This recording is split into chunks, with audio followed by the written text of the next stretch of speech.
அஸ்ஸலாமு அலைக்கும். இதுதான் வந்து கிச்சனு, என்னோடய கிச்சனு. ஸோ நான் இங்கே வெளி கிச்சனில் தான் வந்து சமைக்க போகிறேன். ஏன்னா உள் கிச்சன் வந்து கொஞ்சம் நீட்டாக இருக்கட்டும்ன்ட்டு.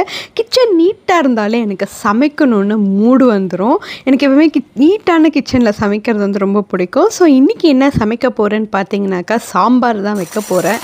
அந்த ஃப்ரிட்ஜில் உள்ள இறைச்சி, அந்த குர்பான் கொடுத்தது எல்லாத்தையும் காலி பண்ணிவிட்டேன். ஸோ சாம்பாருக்காக இருக்கிற பருப்பு எல்லா பருப்பும் போட்டுட்டு வெங்காயம், தக்காளி, கேரட்டும் கத்திரிக்காயும் எடுத்திருக்கேன். வெஜிடேபிளுக்கு வந்து எப்பவுமே வெஜிடேபிள் வந்து நம்ம சேர்த்துக்கணும். ஃபைபர் வந்து ரொம்ப நல்லது.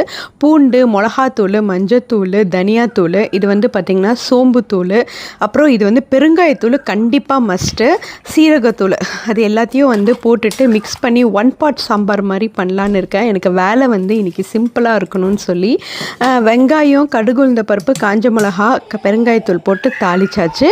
இங்கே பார்த்திங்கன்னா நான் வடித்த ரைஸ் தான் பண்ணேன். ஏன்னா நான் கொஞ்சம் குண்டாயிட்டேன், அதனால் வந்து வடித்து ரைஸ் சாப்பிட்லான்னு.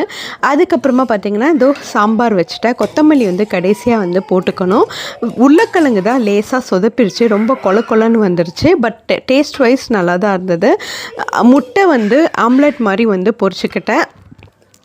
இது ப்ரோட்டீனுக்கு வந்து முட்டை பொரிச்சாச்சு. ஸோ இதுதான் வந்து இன்றைக்கி எங்கள் வீட்டோட லன்ச் மெனு.